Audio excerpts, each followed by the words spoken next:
아멘. 더 나은 제사를 드림이라는 제목으로 설교하려고 합니다. 더 나은 제사를 드림. 우리가 기독교인으로서 신앙생활을 할 때 우리가 붙들어야 하는 하나님에 관한 지식들은 교리적 지식이 있고 성경적 지식이 있습니다. 이것이 다른 것은 아닙니다만 우리의 신앙을 보다 견고하게 하고 우리의 신앙을 더욱 온전하게 하기 위해서 교리가 필요하고 또 교리의 원천인 성경 말씀이 우리에게는 늘 필요합니다. 그래서 어느 한쪽으로나 치우치지 않는 것, 이것이 중요합니다. 그래서 교리가 없으면 우리가 연약해서 주변의 이런 도전과 시험으로부터, 공경으로부터 우리의 신앙의 지식들이 흔들리기가 쉽습니다. 그런 일들을 하는 것이 이단들이죠. 그래서 교묘하게 성경의 말씀을 가지고 신자들의 신앙을 뺏어가려고 합니다. 그래서 건전한 그 개혁 교리를 가지고 있는 것, 이것이 우리의 신앙의 큰 힘이 됩니다. 그래서 뼈대와 같은 것이죠. 그런데 사람이 뼈만 가지고 살 수 없지 않습니까? 그래서 뼈만 돌아다니면 어떻게 되겠어요? 거기에 힘줄이 붙고 살이 붙고 근육이 있어야 되지 않겠습니까? 그것이 바로 하나님의 말씀 성경입니다. 그러니까 결국은 교리 성경을 나누어서 이야기하지만 이 모든 것이 전부 하나님의 말씀, 성경 말씀인데 그것에서 중심이 되는 성경 말씀을 교리라고 하고 그 외에 나머지를 우리의 살이 되고 근육이 되고 핏줄이 되는 것이라고 말씀을 드리는 겁니다. 하지만 우리가 그것을 성경을 통해서 우리들 개인이 그것을 분별해낼 수 없기 때문에 그래서 우리의 신앙의 선배들, 신학자들의 도움을 받아 성경의 교사들의 도움을 받아 정리되어 있는 것이 교리입니다. 특별히 이 교리는 그래서 이론적인 면이 강합니다. 그러니까 교리는 누구나 알 수 있습니다. 교리에 관한 책들을 공부하면 그 내용들에 대해서는 열심히 공부하면 누구나 다 알 수 있습니다. 그런데 그런 반면 성경은 실제적이고 실천적입니다. 그래서 성경의 말씀을 따라 살아가고 성경의 말씀을 먹으며 우리가 자라가는 것입니다. 특별히 여러분들이 그 믿음에 대한 이야기, 우리가 지금 믿음을 주제로 해서 이 주일에 계속 설교를 하고 있는데요. 믿음을 교리적으로 얼마든지 알 수 있습니다. 여러분들이. 그래서 책을 보고 공부를 하시면 믿음이란 이런 것이구나. 또 뭐 믿음의 종류는 이런 것들이 있고 또 구원에 이르는 믿음의 내용은 이러한 것이구나. 이렇게 알 수 있습니다. 그런데 여러분들이 그 머리로 아는 그런 지식적인 믿음이 여러분의 것인가 하는 것과는 또 별개입니다. 아는 것과 그 믿음이 여러분의 것인 것과는 또 다르다 이 말입니다. 그래서 우리가 지금 히브리서 이 11장 이 말씀을 통해서 살펴보고자 하는 것은 여러분들이 알고 있는 믿음의 내용들 또는 여러분들이 아직 충분히 알고 있지 못했던 믿음에 관하여 빠져있는 그런 지식들이 채워지기를 원하는 겁니다. 지금 11장 4절부터 쭉 나오고 있는 믿음의 선진들에 대한 이야기는 우리가 교리적으로 이야기하는 그 믿음이 구체적으로 우리의 삶 속에서 어떻게 나타나는지를 보여줍니다. 그러니까 여기에 앞으로 11장에서 히브리서 11장에서 우리가 살펴보게 될 한 사람 한 사람의 삶을 통해서 우리의 삶을 그대로 1:1 대행시킬 수 있다 이 말입니다. 이것은 정확하게 나의 삶 속에 이 믿음이 구현되고 있는가, 그리고 나의 믿음이 실제적인가 하는 것을 이거는 이렇게 혼란스럽지 않습니다. 그대로 그 자리 위에 포개 놓는 것이기 때문에 혼란스럽지 않습니다. 그래서 우리의 믿음을 더욱 분명하게 하고 그 선명하게 세워진 믿음을 따라 우리의 삶이 바로 세워지기를 원합니다. 먼저 오늘 우리가 읽은 11장 4절 첫 번째 이 믿음의 주인공으로 거론되는 것이 아벨입니다. 아벨. 그래서 아벨과 가인, 어떻게 보면 아담의 첫 조상, 첫 사람인 아담에게서 두 아들이 낳았는데 두 아들이 갈리죠. 이것을 지금 보면 하나는 세상으로, 하나는 하나님의 자녀로 이렇게 나뉠 수 있습니다. 명확한 대비가 일어납니다. 그래서 우리가 오늘 11장 4절의 말씀을 좀 이해하기 위해서는 창세기 말씀을 좀 봐야겠습니다. 창세기 4장에 보면 최초의 살인, 이 가인의 아벨 살인 사건에 대해서 나옵니다. 1절부터 12절까지 우리 같이 한번 소리내서 함께 읽겠습니다. 창세기 4장 1절부터 12절까지입니다. 아담이 그의 아내 하와와 동침하매 하와가 임신하여 가인을 낳고 이르되 내가 여호와로 말미암아 등남하였다 하니라. 그가 또 가인의 아우 아벨을 낳았는데 아벨은 양치는 자였고 가인은 농사하는 자였더라. 세월이 지난 후에 가인은 땅의 소산으로 제물을 삼아 여호와께 드렸고 아벨은 자기도 양의 첫 새끼와 그 기름으로 드렸더니 여호와께서 아벨과 그의 제물은 받으셨으나 가인과 그의 제물은 받지 아니하신지라.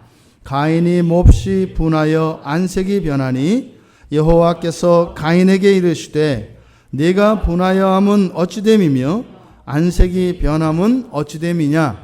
네가 선을 행하면 어찌 낯을 들지 못하겠느냐. 선을 행하지 아니하면 죄가 문에 엎드려 있느니라. 죄가 너를 원하나 너는 죄를 다스릴지니라. 가인이 그의 아우 아벨에게 말하고 그들이 들에 있을 때에 가인이 그의 아우 아벨을 쳐 죽이니라. 여호와께서 가인에게 이르시되 내 아우 아벨이 어디에 있느냐. 그가 이르되 알지 못하나이다. 내가 내 아우를 지키는 자이니까. 이르시되 네가 무엇을 하였느냐. 내 아우의 핏소리가 땅에서부터 내게 호소하느니라. 땅이 그 입을 벌려 내 손에서부터 내 아우의 피를 받았은즉 내가 땅에서 저주를 받으리니 내가 밭을 갈아도 땅이 다시는 그 효력을 내게 주지 아니할 것이요 너는 땅에서 피하며 유리하는 자가 되리라. 아멘. 참 끔찍한 얘기고요. 가슴 아픈 얘기가 아닐 수 없습니다. 이 가인은 앞에서 이야기했던 것처럼 아들을 얻었다라는 뜻입니다. 이 가인을 낳고 나서 내가 하나님 여호와 하나님으로부터 등남하였다. 이게 그의 이름입니다. 이름의 뜻입니다. 그것을 가인이라고 풀어서 쓴 겁니다. 그 다음에 아벨, 가인의 동생 아벨은 생기라는 뜻입니다. 생기, 생명의 기운, 이런 뜻입니다. 가인과 아벨 두 아들이 있었는데 가인과 아벨이 하나님께 제사를 드립니다. 이들이 하나님을 알 수 있었던 것은 아버지 아담으로부터 전해 들은 것이지요. 가인과 아벨은 아담의 죄의 사건, 범죄하였던 사건에 대해서 정확하게 알고 있었을 겁니다. 그리고 아버지 아담의 후회를 들었을 겁니다. 아들아, 너는 이런 인생을 살지 마라. 마치 우리도 또 똑같지 않습니까? 부모님들이 자꾸 자녀들한테 잔소리하고 뭐 공부 더 하라 이렇게 하는 이유는 뭐예요? 우리들의 인생을 돌아보아서 우리들 인생보다 더 나은 인생을 자녀들이 살게 하려고 그렇게 이야기하는 거죠. 물론 그렇게 한다고 되는 거는 아니죠. 근데 너무 이렇게 강조하면 거기서 실수를 하는 겁니다. 마치 그렇게 되면 될 것처럼 우리의 인생은 누구의 손에 달려있다? 하나님 손에 달려있다는 것을 잊으면 안 됩니다. 하지만 그러함에도 우리 인생의 시행착오를 줄이도록 자녀들에게 가르치는 것, 부모의 사랑에 기초한 것입니다. 아담도 가인과 아벨에게 이야기했을 겁니다. 그래서 이들이 여호와 하나님께 제사를 드리는 거예요. 그러면 여러분들이 가인과 아벨이었다고 생각을 하고 하나님께 제사를 드릴 때 어떻게 할 것 같으세요? 대충 드릴 것 같으세요? 정성껏 드릴 것 같으세요? 정성껏 드립니다. 그러니까 가인을 여러분들이 그냥 먼저 이렇게 낙인을 찍어버리면 안 됩니다. 그 죄를 지은 그 결과가 그러했다는 것이지, 가인의 모든 것이 그렇지 않다, 이렇게 악한 것이다, 이렇게 여러분들이 전제를 가지고 있어서는 안 됩니다. 두 사람은 다 어떻게 하고 싶었어요? 하나님께 제사를 잘 드리고 싶었습니다. 그러니까 둘 다 최선을 다한 거다 이 말입니다. 그래서 가인은 어떻게 드렸어요? 땅의 소산으로 제물을 드렸다고 3절에서 이야기합니다. 아벨은요, 양의 첫 새끼, 그리고 뭐가 있죠? 그 기름으로 여호와께 드렸다라고 이야기를 합니다. 그런데 이제 여기에서 이제 끔찍한 사건이 시작됩니다. 두 사람 다 하나님께 제사를 드리고 싶은 사람들입니다. 둘 다요. 지금 이 자리에 계신 여러분들 똑같은 거예요. 하나님께 지금 예배를 드리기를 다 원합니다. 지금 이 자리에 앉아 계시잖아요. 여러분들 안에 가인과 아벨이 있다 이 말이에요. 이 결과 아시죠? 가인은 저주받고 아벨은 삽니다. 이 안에 동일하게 일어납니다. 저는 우리 교회 안에 어느 누구도 가인과 같은 사람이 없기를 바랍니다. 모두 아벨과 같이 하나님의 인정을 받는 사람이 되기를 원합니다. 가인과 아벨이 하나님께 제사를 드렸어요. 그런데요, 그래, 너 열심히 했고 잘했으니까 내가 받아줄게, 이러지 않으세요. 하나님은요, 하나님의 기준이 있습니다. 하나님이 무한히 사랑하시고 무한히 긍휼하신 분이라고 그래서 아무 생각도 없다고 생각하시면 안 돼요. 하나님은 정확하게 기준이 있어요. 물 같고 무색무취하니까 없는 것 같잖아요. 그렇지 않다니까요. 하나님은요, 정확한 기준을 가지고 계세요. 여러분들의 인생을 사는 날 동안 죽을 때까지, 주님이 오실 때까지 여러분의 인생을 정확한 기준을 가지고 보고 계십니다. 지금 가인과 아벨의 제사에 대해서 이 두 사람은 최선을 다하고 하나님께 진심으로 제사를 드렸지만 하나님의 기준을 가지고 이들을 판단하십니다. 그런데 어떻게 하세요? 가인의 제사는 안 받아요. 아벨의 제사는 받아요. 이게 문제입니다. 여러분 삶 속에서 이런 일이 일어난다고 생각을 해보세요. 여러분이 똑같은 것을 가지고요, 어떤 사람에게 엄마한테 이제 두 아들이 그러는 거예요. 두 아들이 엄마의 사랑을 더 받고 싶고 또 둘 다 사랑하니까 똑같은 걸 들고 엄마한테 막 달려간단 말이에요. 그래서 형도 주고 동생도 줬단 말이에요. 근데 둘 다 맛있게 받아 먹으면 상관이 없는데 둘 중에 한 사람의 것만 받아 먹으면 나머지 하나가 어떻게 되겠어요? 화나요. 근데 만약에 동생 걸 받아 먹었어요. 그럼 형이 어떻게 하겠어요?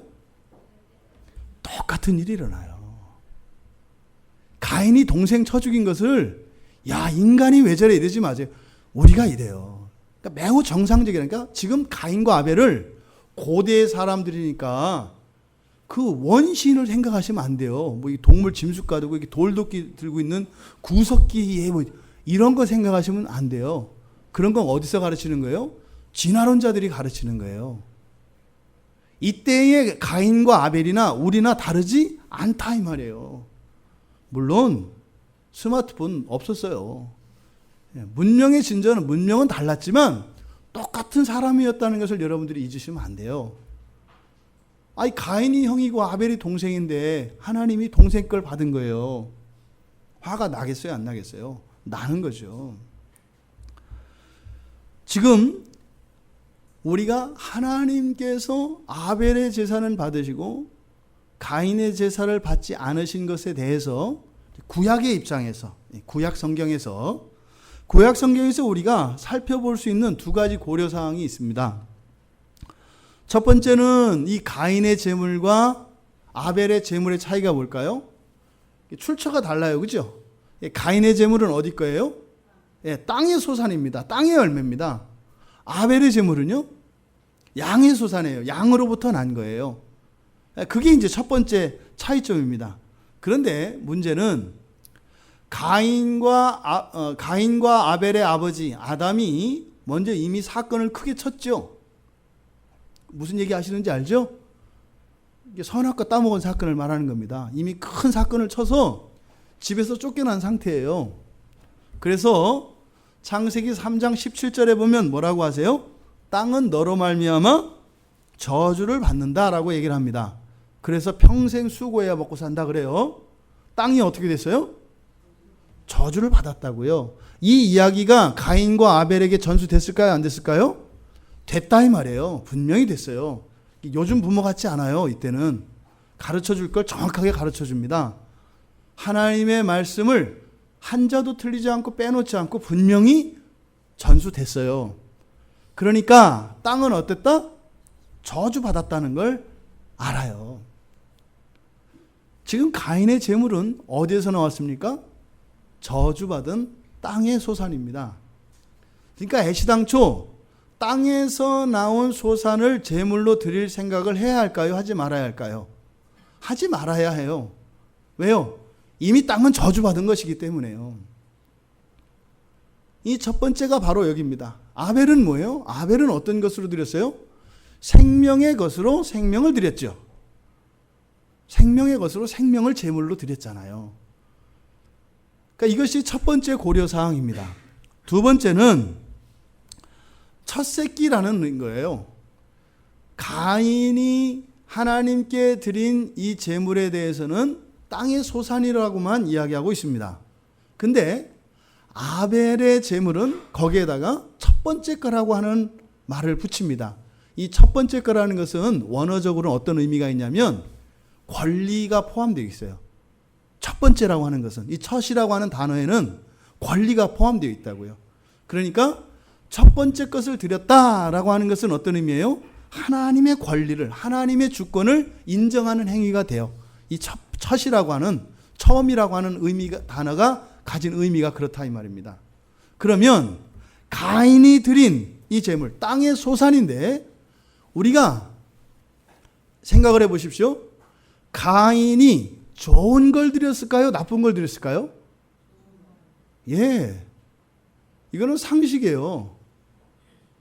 여러분의 상급자나 여러분이 여러분들에게 굉장히 큰 도움을 줄 수 있는 사람이 있습니다. 그 사람에게 지금 찾아가요. 인사하러. 좋은 걸 가지고 가겠어요? 나쁜 걸 가져가겠어요? 당연히 좋은 걸 가져가요. 왜요? 이거 가지고 와서 그 사람 마음에 들기만 하면 어떻게 되는 거예요? 이거에 100배, 1000배, 10,000배의 보상을 받을 수 있어요. 어리석은 사람은요. 그럴 때 아끼는 거예요. 그게 어리석은 사람들이에요. 그렇게 사는 사람들이 많아요.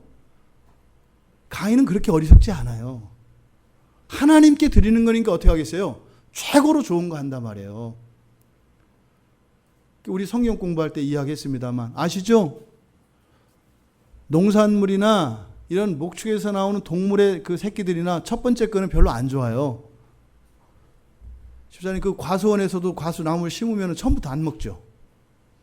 그쵸? 몇 년 버리잖아요. 따서. 그죠? 안 먹잖아요. 3년 묵히고 먹거든요. 그러니까 처음에 나오는 것은요. 별로 안 좋아요. 그러니까 땅의 소산을 나왔을 때요. 처음의 것을 이렇게 딱 가지고 오면요. 좋지 않아요. 그리고 농사꾼이기 때문에 이미 알거든요. 그러니까 어떻게 하겠어요? 처음 거 버리고요. 좋은 거로 고르단 말이에요. 좋은 걸로. 그러니까 사람이 보기에는 어느 게 더 좋아요? 처음 것보다 나중 게 더 좋아요. 아벨이 드린 건 어떻게 했을까요? 문둥이에요. 경상도 말로 문둥이가 못생겼다 이런 거래요. 집에서 그 강아지나 이런 거 키워보신 분들 보면 알아요. 첫 번째 애가 약간 이상합니다. 생긴 것도 이상하고요. 몸집도 작고요. 처음 게 약간 찐따 이렇게 됩니다. 둘째, 셋째부터 진짜 이쁘고 강하고 그래요. 그러니까 가인이 볼 때는 아벨과 가인의 재물을 봤을 때는 가인의 마음은 어떻겠어요? 아휴, 우리 동생은 철이 없어서 하나님께 드리는데 저런 걸 하냐 이 녀석. 근데 또 이제 가인이 또 형이니까 아무 말 안 했던 것 같아요. 어쨌든 가인이 보기에 어떻게 해요? 자기의 재물이 하나님께 훨씬 더 훌륭하고 훨씬 더 좋은 것이라고 생각을 했던 거죠. 그런데 이 가인의 그러한 재물에 대해서 빠져 있는 게 뭐다? 바로 그 기준이 하나님 기준이 아니라 하나님 주권이 아니라 누구예요? 자기의 생각, 자기의 기준에서 이 재물을 드렸다 이 말입니다. 그러니까 가인에게는 뭘 줘야 돼요? 그런 걸 줘야 되는 거예요. 그래야 가인은 기쁜 거죠. 자기가 기쁜 것을, 자기가 좋다고 생각하는 것을 하나님께 드리니까요. 이 두 가지가 이 창세기에서 우리가 살펴볼 수 있는 내용입니다. 그런데 아벨이 드린 첫 제물, 거기에는 권리가 포함되어 있다고 했지 않습니까? 그러니까 모든 것이 하나님의 것입니다라고 하는 하나님의 절대 주권을 인정하는 행위이고, 거기에다가 또 하나 붙였죠. 뒤에 뭘 붙였어요? 그 기름은 뭐겠어요? 그 부산물을 말하고, 즉 부산물까지. 그러니까 어떤 의미입니까? 모두 다 더하지도 않고 빼지도 않고 있는 그대로의 모두 다. 이것이 하나님이 기뻐 받으시는 예물입니다. 거기다 이렇게 과장하거나 또는 빼지 않고 있는 그대로를 하나님께 드리는 것을 하나님은 가장 기뻐하신다는 것을 우리가 알 수 있습니다. 어쨌든 이 구약 창세기 4장에 나와 있는 가인과 아벨의 제물을 가지고 우리가 이 두 가지의 내용을 살펴볼 수 있었습니다. 어쨌든 이 사실은 우리만 아는 사실이지 가인과 아벨은 아직 정확하게 알지 못합니다. 우리가 훨씬 훌륭하고 똑똑합니다. 그거는 예수님 덕분이지 여러분이 더 나은 건 아니라는 걸 잊으시면 안 돼요. 어쨌든 하나님은 가인의 것은 받지 않으시고 아벨 것만 받으셨습니다. 그때 가인이 어떻게 합니까? 분내요. 그리고 안색까지 바꿨대요. 이런 자식들은 없기를 바랍니다. 부모님에게 분내고 이 안색을 바꾸는 자식들은 어떻게 돼요? 벌 받습니다. 어떤 경우에도 이거는 예외가 없어요. 그러니까 부모에게 자식은 이렇게 분을 내고 안색을 바꿀 수 없다는 것, 우리 평촌 광야교회 자녀들은 모두 다 기억하기를 바랍니다. 그러지 않으면 여러분들 생애에 분명히 하나님의 진노가 있습니다. 잊지 마세요. 그거는 변함없습니다. 오늘날 세상이 왜 이렇게 엉클어졌어요? 온 자식들이 부모에게 분내고 안색을 변하기 시작하니까 세상이 막 이렇게 찌그러지기 시작한 거예요. 그러니까 여러분들 부모님이 살아계시다면 부모님 살아계시는 동안 부모님께 분내지 마시고 안색 변하지 마시고 언제나 다소곳한 모습으로 늘 효도하시는 여러분들 되시기를 바랍니다. 이 가인의 분냄과 안색을 바꾼 것, 이것은 뭐냐면 하나님의 주권을 침해한 거예요. 뭐예요? 내 생각과 하나님의 생각이 다른 것에 대해서 분을 냈다라고 하는 것은 하나님의 기준을 인정하지 않는 거죠. 그러니까 분이 나는 겁니다. 여러분들이 누군가에게 화날 때는 그거예요. 여러분 생각이 맞는데 여러분 생각을 억누르려고 하니까 저쪽 생각을 인정하지 않는 거거든요.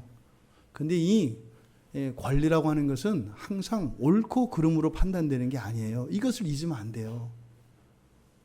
요즘에 지금 막 한참 떠드는 게 이제 우리 집사님 중에 이제 학교 선생님도 계십니다만 지금 요즘에 계속 나오는 게 뭐냐면 학생만 인권이 있냐, 선생도 인권이 있지 않냐 이거예요. 뭐 초등학교 이런 애들이 뭐 선생님한테 욕하고요.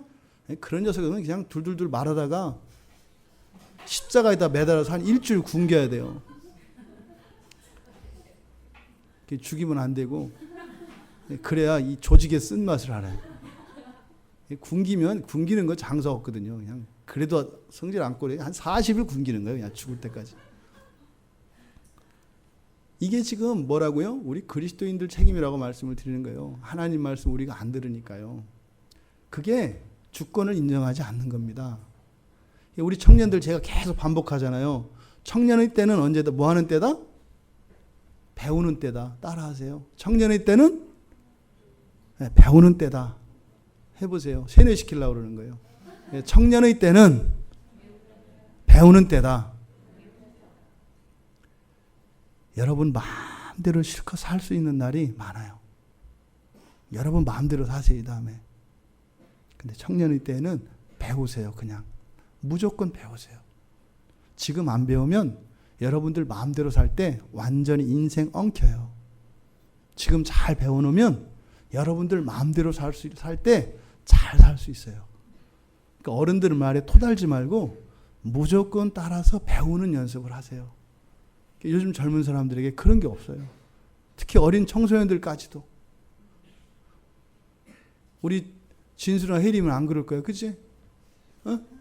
그냥 하면은 항상 엄마 아빠가 얘기하면 네 이러잖아. 그죠? 예, 그러니까 당연한 걸 물어보니까 대답도 안 하잖아요. 청년의 때는 배우는 때라는 것을 잊지 마세요. 정말이에요, 여러분. 여러분 마음대로 실컷 살 수 있어요. 좀 지나면요, 나에게 잔소리하는 사람이 없어서 마음이 슬퍼질 때가 와요. 누가 나한테 이래라 저래라 좀 얘기해 줬으면.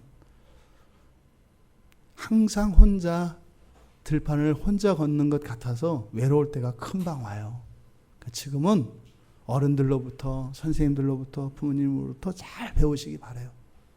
그래서 우리들보다 더 훌륭한 인생을 여러분들이 살기를 바랍니다. 가인이 하나님의 주권을 침해하고 있습니다. 그리고 나서 어떻게 해요? 8절에 보니까 히브리서로 오니까 히브리서 11장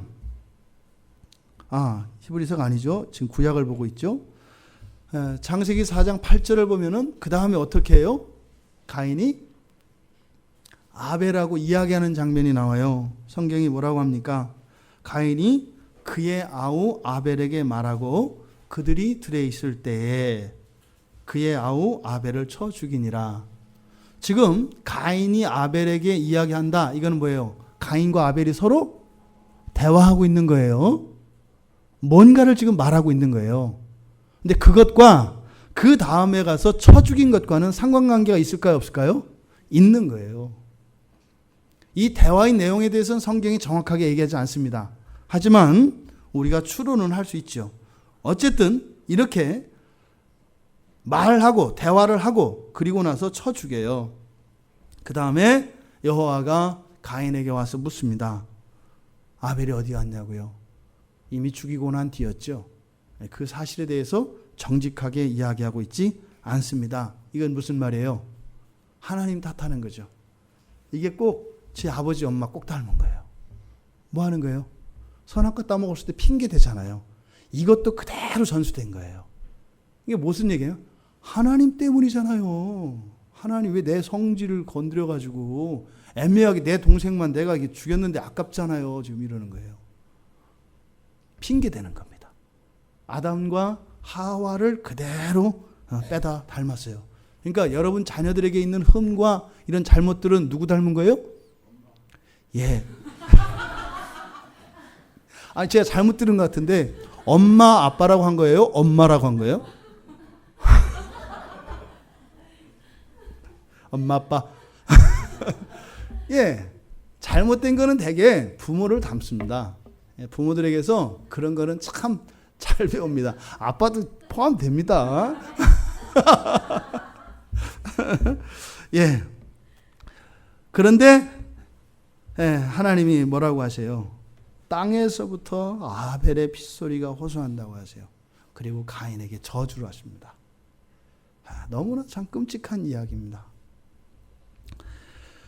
히브리서로 우리가 돌아와서 이 내용을 우리가 마음에 두고 히브리서 말씀을 살펴보면 첫 번째로 이 구약에서는 의를 성취하는 방법이 하나님께서 아벨을 의롭다 하시잖아요. 근데 왜 의롭다고 하셨어요?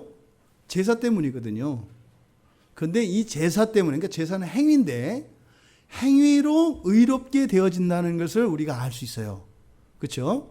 근데 그 여러 행위 가운데 그 행위를 함축적으로 나타내는 것이 지금 제사라는 것을 알 수 있는데 제사에는 뭐예요? 더 나은 제사가 있고 부족한 제사가 있다는 것을 알 수 있어요. 그러니까 제사라 그래서 무조건 하나님이 그것을 받는 것은 아니다. 그래서 더 나은 제사라고 하는 것은 하나님이 받으실 제사가 있고 하나님이 받지 않으시는 제사가 있다는 거예요. 여러분의 신앙생활도 마찬가지입니다. 여러분의 신앙생활도 여러분들이 평생을 교회를 다녔고 성경을 받고 기도를 했습니다. 그런데 하나님의 말씀이 하나님이 받으실 수도 있고 안 받으실 수도 있다는 거예요. 이럴 때 혹시 여러분 중에 야, 이거 골치 아프네 이런 마음이 드셨다면 여러분 신앙에 지금 문제가 있는 겁니다. 제가 그 얘기한 거 아니거든요. 이럴 수도 있고 저럴 수도 있으니까 잘 하셔야 돼요. 요 얘기한 게 아니에요. 하나님 입장에서 받으시는 것과 받지 않으시는 것이 있다. 이것이 아이고 내가 아직 구원 받았는지 안 받았는지 정신 똑바로 차려야 되겠네. 이 얘기가 한 게 아니라고요. 오늘 설교를 다 끝나시면 그게 무슨 말인지 아시게 됩니다. 어쨌든 더 나은 제사. 더 나은 제사는 어떤 제사가 더 나은 제사라고요? 지금 여기 성경 말씀을 보니까 어떻게 해요? 믿음으로. 그렇죠? 믿음으로. 아벨은 믿음으로 더 나은 제사를 하나님께 드렸다고 이야기하거든요. 그러니까 이 제사가 더 나은 제사가 되려면 믿음으로 드려지는 제사여야 된다라고 성경은 이야기하는 겁니다. 이때는 사실상 율법이 주어졌나요? 안 주어졌나요? 아직 없어요. 지금 우리가 제사 뭐 이런 얘기를 운운합니다만 지금 이 창세기 4장에 있는 내용을 언제 쓴 거예요? 율법이 지어지고 나서 모세가 창세기, 출애굽기, 레위기, 민수기, 신명기 하는 모세오경, 그러니까 죽기 전에 이 구약의 모든 이야기들을 쓰거든요. 그러니까 우리가 창세기와 출애굽기 나오는 이런 내용들을 우리가 읽을 때는 역사적 사실들을 그대로 쓰는 게 아니에요. 이렇게 사진을 찍은 것처럼. 뭐예요? 모세가 해석해서 쓰는 겁니다. 그러니까 설교하는 거라고요. 설교. 제가 이렇게 설교하는 것처럼 있었던 사실에는 영적인 의미들이 있잖아요. 그렇죠? 그런 것을 붙여서 모세가 역사적 사실들을 하나님이 가르쳐 주셔서 그것에 대한 의미를 쭉 풀어서 쓴 게 이 구약 성경 앞에 모세오경이에요. 그러니까 여기에 여호와 이런 말들 막 나오잖아요. 아직 이때는 여호와 이름이 계시가 되지 않았단 말이에요. 한참 뒤에 가야 하나님 이름이 알려지거든요. 그런데 여기 다 쓰잖아요. 그러니까 여기서도 제사를 드렸다, 예물을 드렸다 이렇게 얘기하잖아요. 그런 것을 가인과 아벨이 제사다, 제물이다 이렇게 안 한다 이 말이에요. 그때는 그들의 삶의 어떤 방식으로든 후대에 가서 글쎄 제사에 해당하는 그게 있었던 거죠. 그러니까 아까 제가 가인과 아벨은 잘 몰랐다고 말씀을 드린 거예요. 하나님이 계시다는 것만 알아서 하나님께 예를 표하는 것만 알았지 그것을 제사다 이런 명칭이 없었어요. 그게 언제 정해져요? 뒤에 가서 레위기에 가서 시내산에서 십계명을 받고 이런 율법들 계율들을 받으면서 그 내용들을 안단 말이에요. 이제 그걸 가지고 지금 풀어서 지금 쓰고 있다 이 말입니다. 지금 이때는 어떤 시대인가 하면 율법으로 의를 이루는 시대가 아니에요. 율법이 아직 주어지지 않았어요. 여러분들 아시죠? 성경이 큰 흐름에 따라서 흘러가는데 첫 번째는 성경 구속사라 그래요. 구속사. 구속사는 뭐죠? 예수님을 중심으로 해서 성경을 보는 겁니다. 하나님이 어떻게 해서 이 세상을 구원하시는지 예수 그리스도를 중심으로 해서 보는 거예요. 그래서 예수 그리스도 중심으로 보는 성경을 보는 방식, 이 기준을 구속사라 그래요. 또 하나 이 성경을 전체 관통하고 있는 사상이 있는데 언약사상입니다. 언약사상.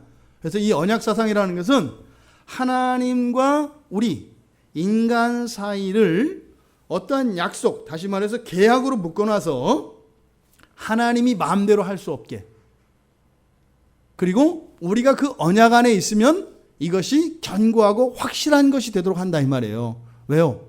하나님은 절대 강자고 우리는 절대 약자니까 하나님의 마음을 바꾸면 우리는 그에 대해서 거부할 수 있어요? 없어요? 없어요. 그러니까 하나님 우리 마음을 아신단 말이에요. 그래서 어떻게 해요?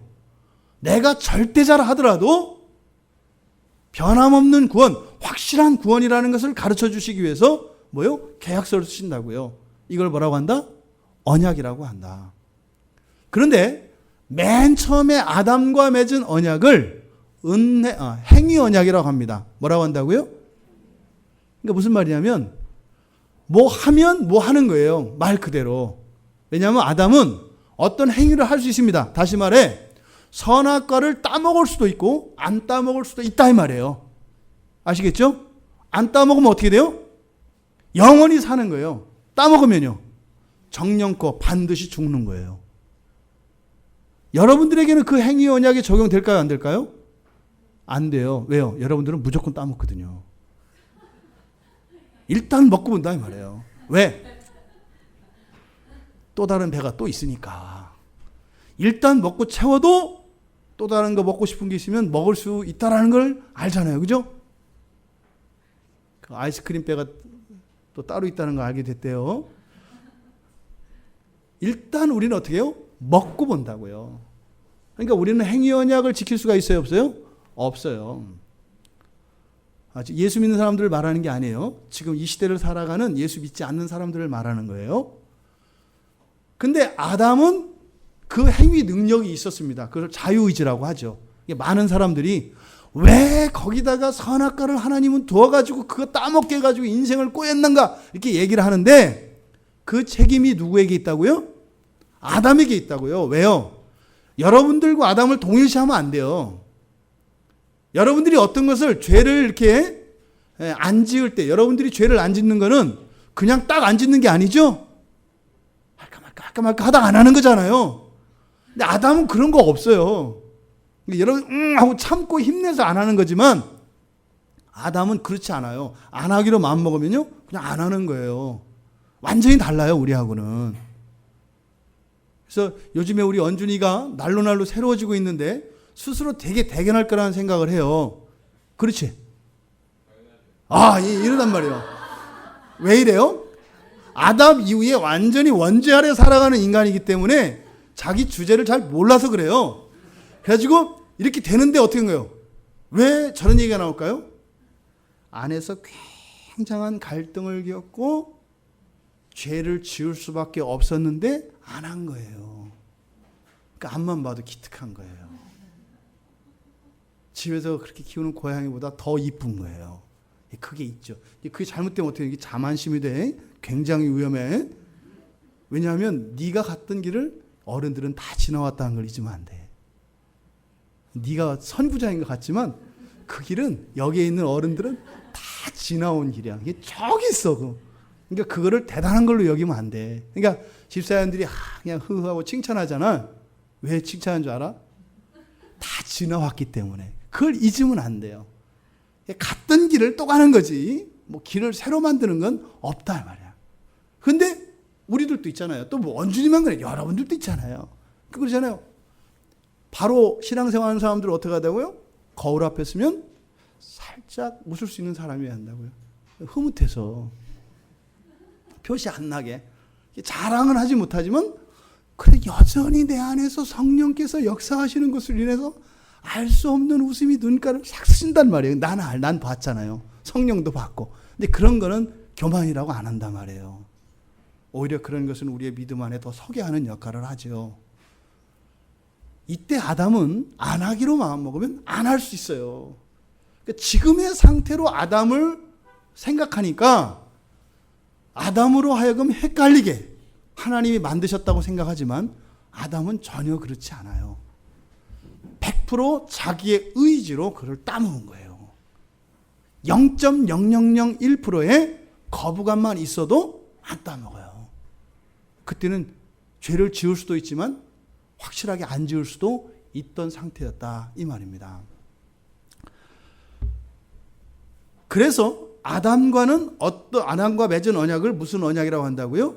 행위 언약이라고 한다. 행위 언약이라고 한다. 근데 그 이후를 살아가는, 즉 아담이 죄를 짓고 난 뒤에는 행위 능력이 없어집니다. 사람들에게는. 지키려고 해도 어떻게 해요?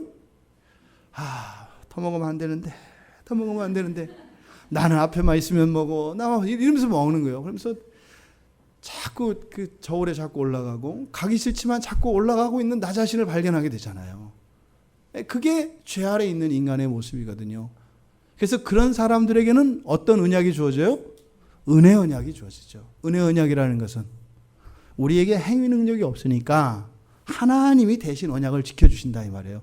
그래서 이스라엘 얘기가 막 사람은 죄짓고 하나님은 맨날 뒤치다꺼리하고 살려주고 죽이려다가 살려놓고 죽이려다 살려놓고 이게 여러분들이 이제 아이들 키우는 거잖아요. 엄마들이 은혜 언약을 잘 이해할 수 있어요. 애기들 깐난 애기들 막 키워놓잖아요. 이게 지금 이제 웬만큼 크면요 지들이 혼자 다 컸다고 생각하잖아요. 가관도 아니죠. 그렇죠? 이게 여러분이 하나님에 대한 태도예요. 그러니까 여러분 자녀들 보고 하나님 앞에서의 여러분의 모습을 보시면 되죠. 그것을 은혜 언약이라고 합니다. 그러면 지금 가인과 아벨은 행위 언약 아래 있을까요? 은혜 언약 아래 있을까요? 네? 시기적으로는 죄 이후니까 은혜 언약 안에 있어야 되는데 아직 은혜 언약을 하나님과 맺었어요? 안 맺었어요? 아직 안 맺었어요. 세상은 바뀌었지만 어떻게 해요?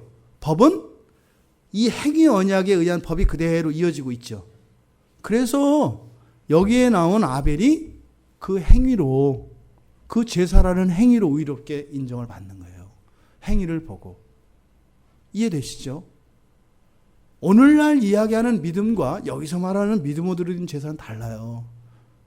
이때는 그 아벨의 행위가 하나님 앞에 뭐 했던 거예요? 의로운 거예요. 그것을 지금 여기서는 제사를 통해서 모세는 우리에게 설명하고 있는 거죠.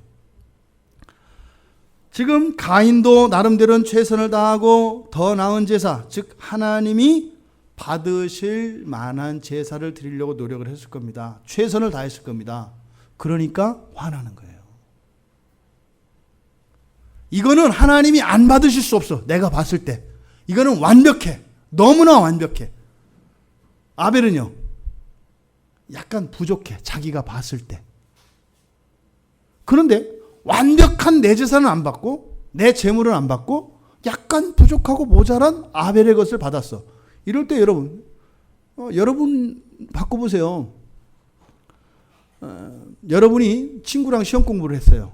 그때 예상 문제가 답에 나왔어요. 예상 문제가 답이 나왔단 말이에요. 그래서 그걸 다 외워서 썼단 말이에요. 나는 어떻게 했어요?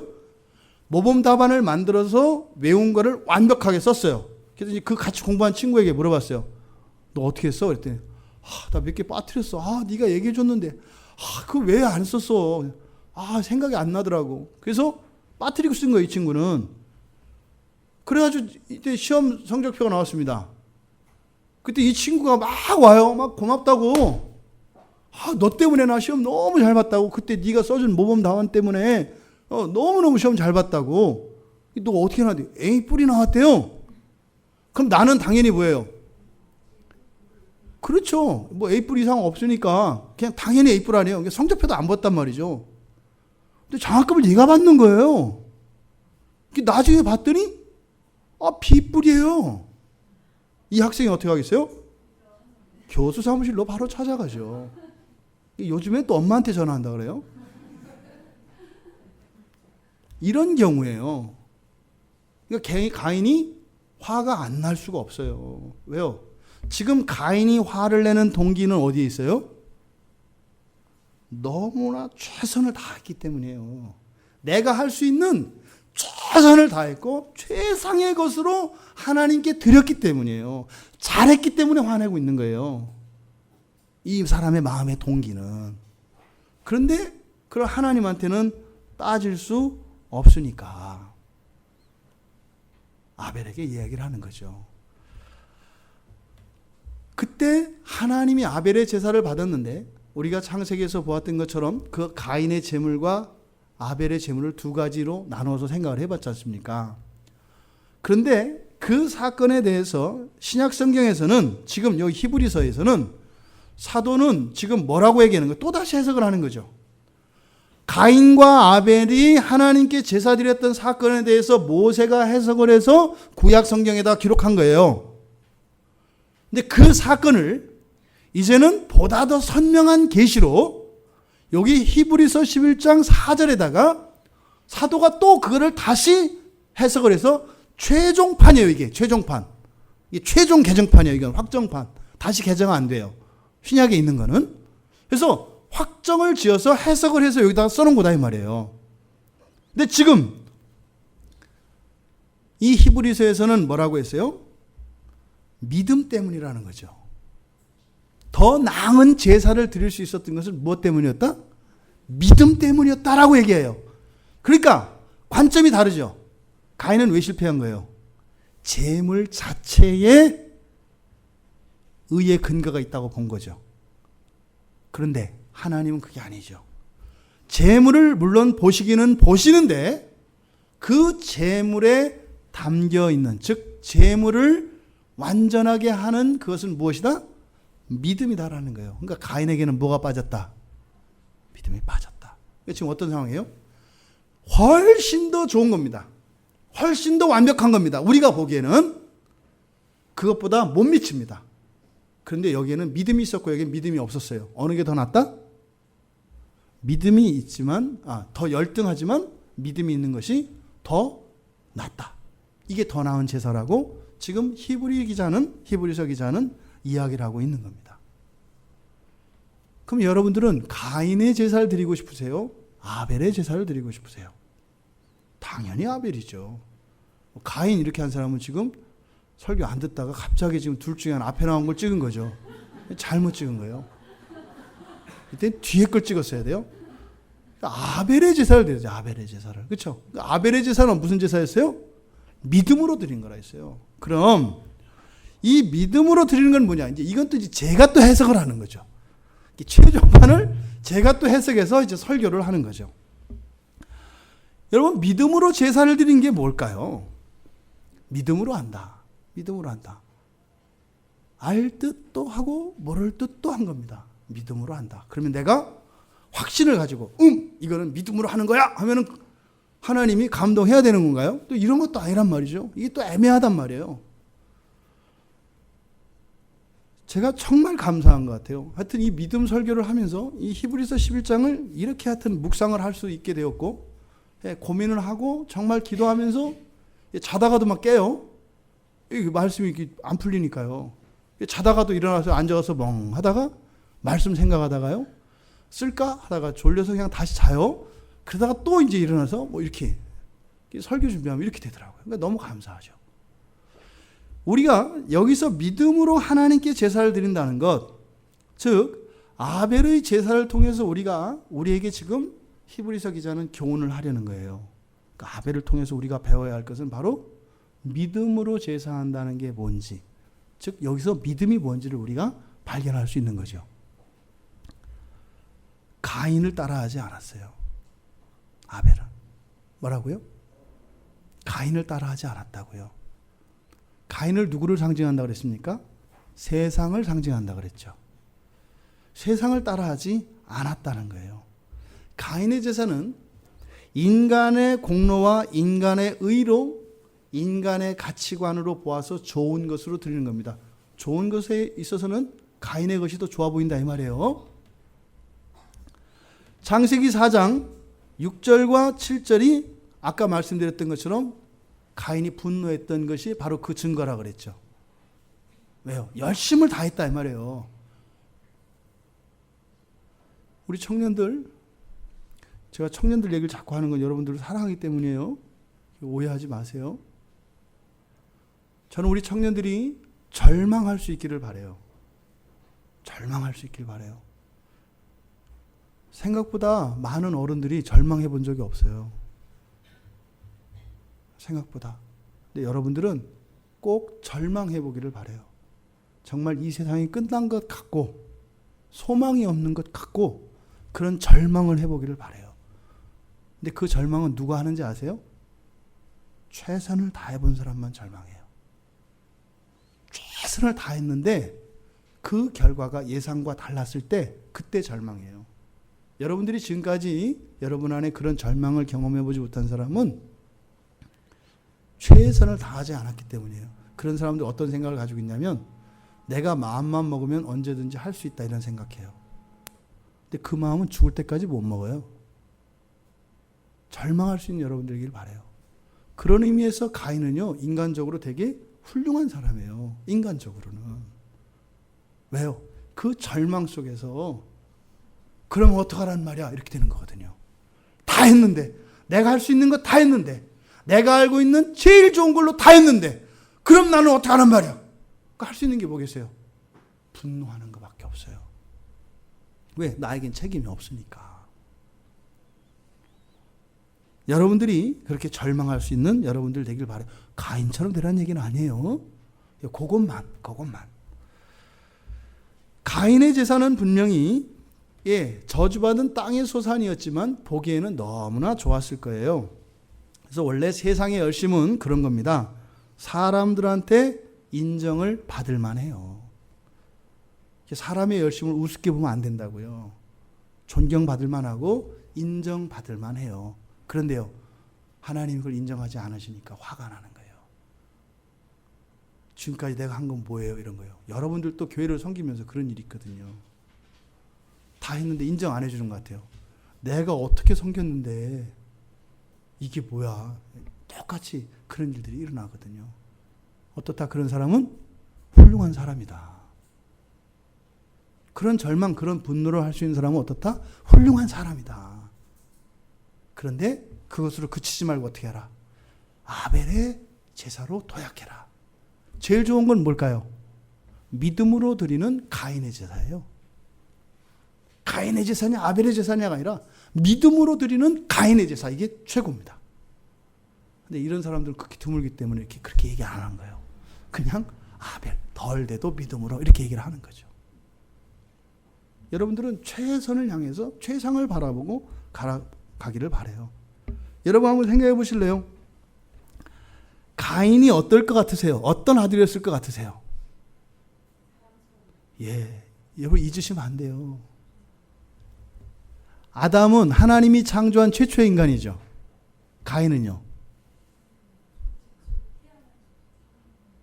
사람이 낳은 최초의 사람이에요. 여러분들도 첫애가 천재인 줄 알고 우상처럼 살았는데 하물며 인류의 첫 번째 아이인 가인은 어떻겠어요? 아담과 하와가 보았을 때. 더군다나 죄 중에 빠져 있는데 엄청난 자식이에요. 그리고요, 이 가인은 어땠을까요? 아담과 하와가 가지고 있는 모든 것들을 물려받았을 거예요. 기대도 한 몸에다 받았을 거고요. 사랑도 받았을 거고요. 인정도 받았을 거예요. 그런 사람은 어떻게 될까요? 망가질까요? 망가지기 어려워요. 절대적으로 신뢰해주고 절대적으로 믿어주고 절대적으로 후원을 받는다면 망가지기 어려워요. 가인은요, 굉장히 훌륭한 아들이에요. 한 번도 어쩌면 부모님을 속썩이지 않았을 가능성도 있어요. 그 동생 아벨은 어때요? 첫째와 둘째의 그 차이가 얼마나 큰지는 자식을 낳아서 키워본 사람은 알아요. 첫째 때는 모든 게 신기하고 그 창조와 같았었는데 둘째 때부터는 어쩌면 얘가 그렇게 따라서 하고 옛날에 했던 거를 그렇게 하는지 재방송 보는 것 같단 말이에요. 둘째, 셋째 때 항상 그렇게 느끼잖아요. 근데 첫째는 어떻게 해요? 대신 첫째가 알거든요. 부모님이 나를 더 사랑하고 나를 더 많이 아껴준다는 걸 알아요. 그러니까 어떻게 해요? 동생들을 잘 돌보는 거예요.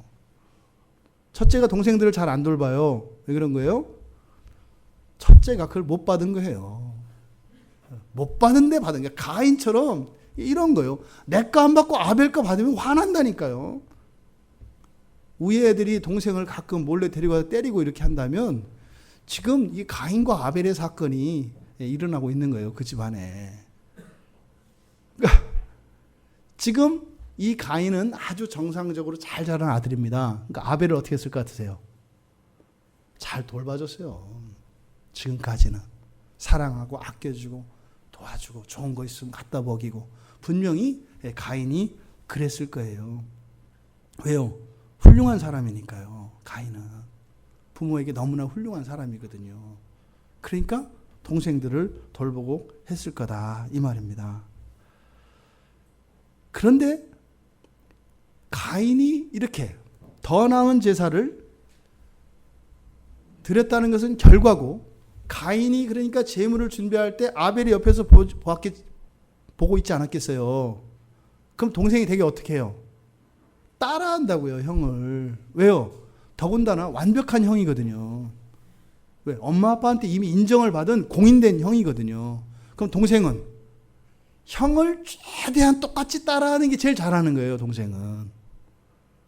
그러면 당연히 일반적으로 상황에서 어떻게 해요? 아벨이 가인을 따라서 제사 드렸을 가능성이 매우 많아요. 그게 자연스럽다고요. 근데 아벨은 어떻게 했어요? 가인을 따라하지 않은 거잖아요. 이게 믿음이라고요.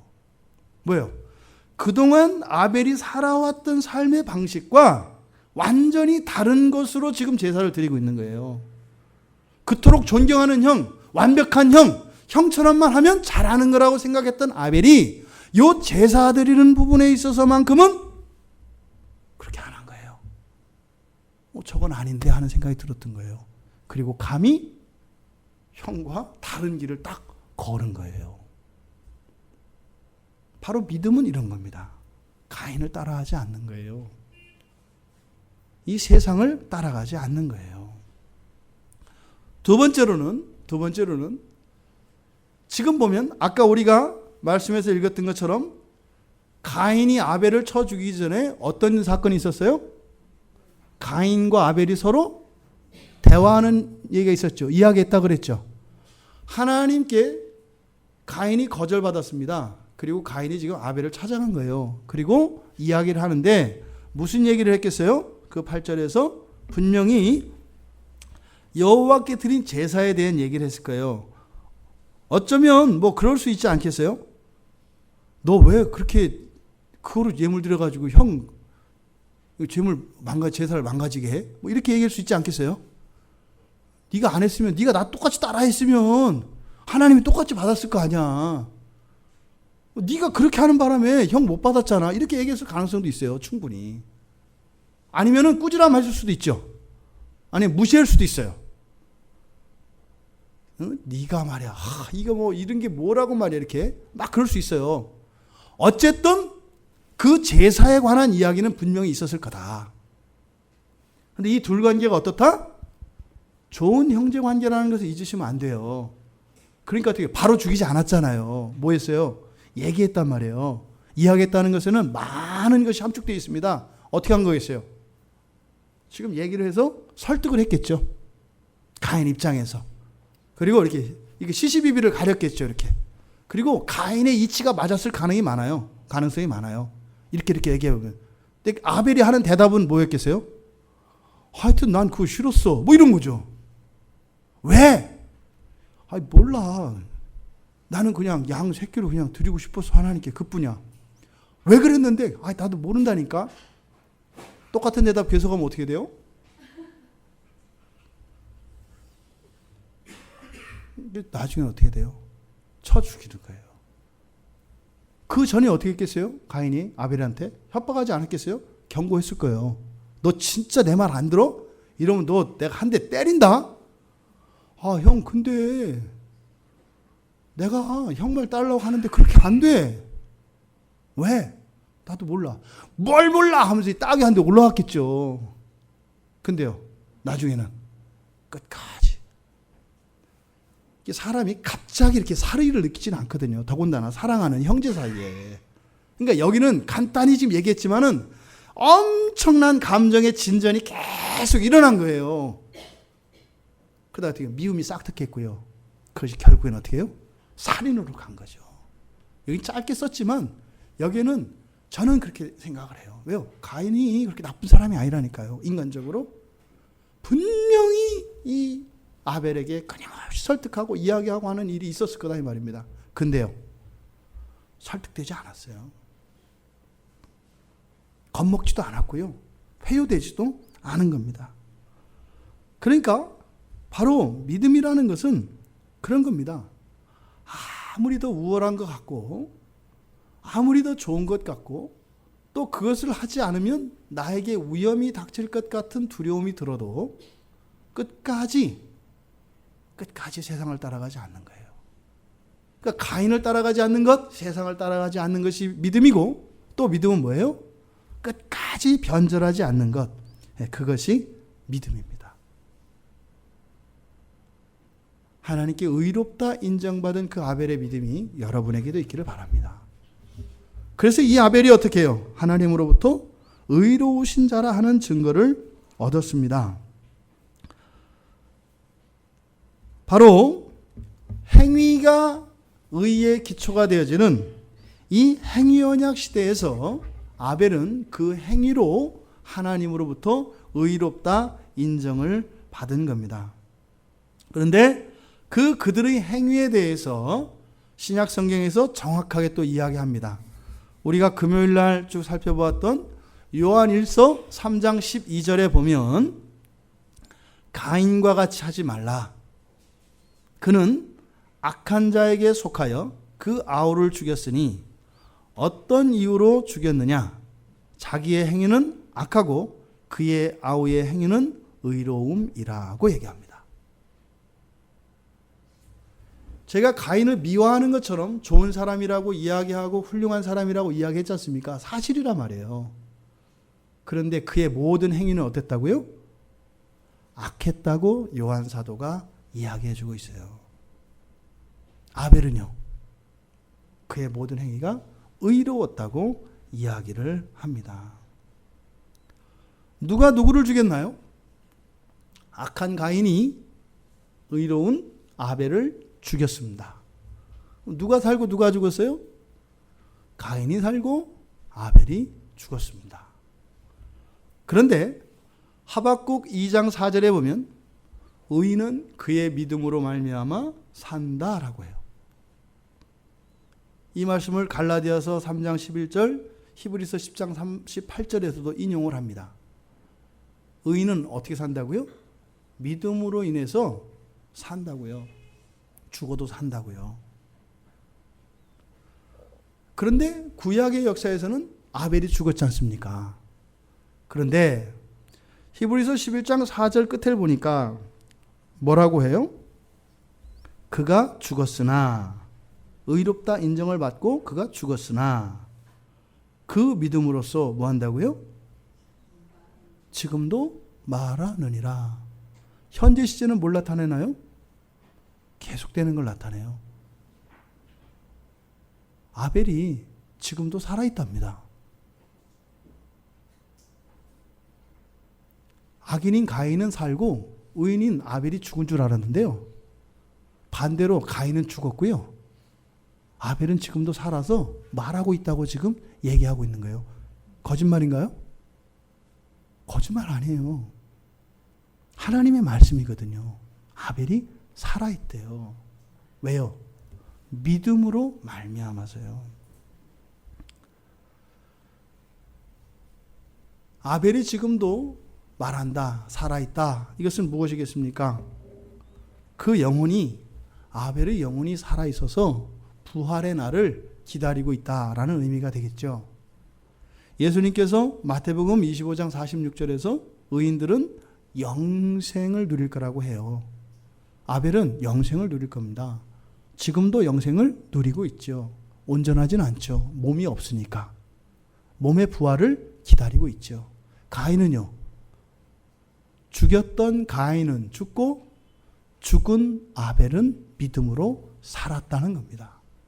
여러분들 가운데 어느 누구도 죽지 않기 바랍니다. 믿음으로 영원히 사시는 여러분들 되시기를 바랍니다. 사도께서 아벨을 통해 주시는 믿음에 대해서 다시 한번 정리를 해보겠습니다. 첫째 뭐라고요? 세상을 따르지 않는 겁니다. 시대 정신을 거스르는 것입니다. 온 세상이 도도한 강물이 되어서 감히 거스를 수 없을 것 같은 그런 큰 강이 되어 흐르는 이 시대를 거스르기 위해 몸부림하며 분투하는 것, 이것을 믿음이라고 이야기합니다. 믿음은 관념이나 지식이 아닙니다. 여러분의 삶입니다. 두 번째로 그 정신과 그 생활을 끝까지 포기하지 않는 겁니다. 설득되거나 굴복당하지 않는 게 또 믿음이라고 성경은 이야기합니다. 세상은요, 성공이나 명예, 이런 부귀영화로 이러한 달콤한 사탕 같은 것을 우리를 유혹하고 회유하고 설득하려 들 겁니다. 거기에 넘어가지 않는 겁니다. 또 반대로는요, 실패와 가난과 열등감과 이런 미래에 대한 두려움으로 우리를 협박하려고 할 겁니다. 너 그 믿음 가지고 계속 고수하고 살면 망해. 이렇게 협박한다 이 말이에요. 그때 어떻게 해요? 어이쿠 하고 믿음을 내려놓게 만든다 이 말입니다. 그런데 끝까지 포기하지 않고 굴복하지 않는 것, 이것이 믿음이라고 이야기합니다. 끝까지 일관되게 지속된 믿음을 가져서 세상을 거스르며 아벨이 누리고 있는 그 영생을 여러분 모두 다 누리시기를 바랍니다. 아벨의 시대와 우리의 시대는 다릅니다. 우리는 예수 그리스도의 중보 안에 있습니다. 실제로 지금 아벨의 믿음을 이야기했습니다만 여러분들이 가져야 되는 믿음은 아벨이 이루었던 그 행위를 예수 그리스도께서 이루셨기 때문에 그 아벨이 행위로 의롭다 인정을 받았던 그것은 그리스도의 십자가 사건으로 말미암아 우리가 의롭게 됩니다. 지금 제가 이 믿음을 세상을 따르지 않고 끝까지 거스리 설득되지 않고 굴복하지 않는 것이라고 말씀을 드렸습니다만 이렇게 해야 여러분들이 믿는 사람입니다라고 한 게 아니에요. 믿음은 어떻게 됐어요? 그리스도로 말미암아 여러분들에게 먼저 주어졌어요. 그런데요, 그 믿음으로 사는 일이 여러분들에게는 주어져 있는 것입니다. 그렇게 사느냐 못 사느냐가 아니라 믿음이라는 게 이런 것인데 그리스도께서 그 행위를 다 이루셨는데 그것을 따라 흔적을 따라 연호도 자기가 태어난 것을 향해서 뭐 5,000km를 온다는데 우리를 구원하기 위해서 예수 그리스도가 십자가에서 죽어주셨고 믿음이 무엇인지를 지금 가르쳐 주시는데 믿음을 따라 살아가야 되지 않겠는가라고 말씀을 드리는 겁니다. 예수님도 인정해 주셨던 아벨이 누렸던 영생 우리 모두 누리기를 바랍니다. 여러분, 여러분의 믿음에 대해서 고민하지 마십시오. 무엇에 고민하시라고요? 싸움에 대해서 고민하십시오. 어떤 싸움이요? 세상을 자꾸 닮아가고 따라가려고 하는 여러분 안에서 일어나는 그 정욕과 그런 시대정신에 세뇌당한 여러분들의 생각과 싸우십시오. 그리고 그렇게 했다가도 다시 놓고 싶은 여러분 마음속에서 일어나는 그 연약한 마음, 그것과 싸우십시오. 그리고 그 자리가 바로 여러분들이 십자가를 세워야 되는 자리입니다. 여러분들이 미끄러지려 할 때 십자가를 땅에 박고 그 십자가를 박아야 되는 거예요. 도저히 거스를 수 없는 그 세찬 그 세상의 강물에 밀려서 어찌할 수 없을 것 같을 때 뒤에 십자가를 못 박고 그 십자가를 등 뒤에 지고 그것으로 물살치는 그 세상의 물길을 향해서 다시 가려고 노력을 해야 되는 거예요. 그래서 예수 그리스도는 여러분의 등 뒤에서 여러분을 버텨주고 또 예수 그리스도의 십자가는 여러분의 앞에서 미끄러지지 않도록 붙잡아주고 계신 것을 기억하시기 바랍니다. 그래서 주님이 주신 그 영생을 모두 다 누리시는 복된 여러분들 되시기를 주님의 이름으로 축원드립니다.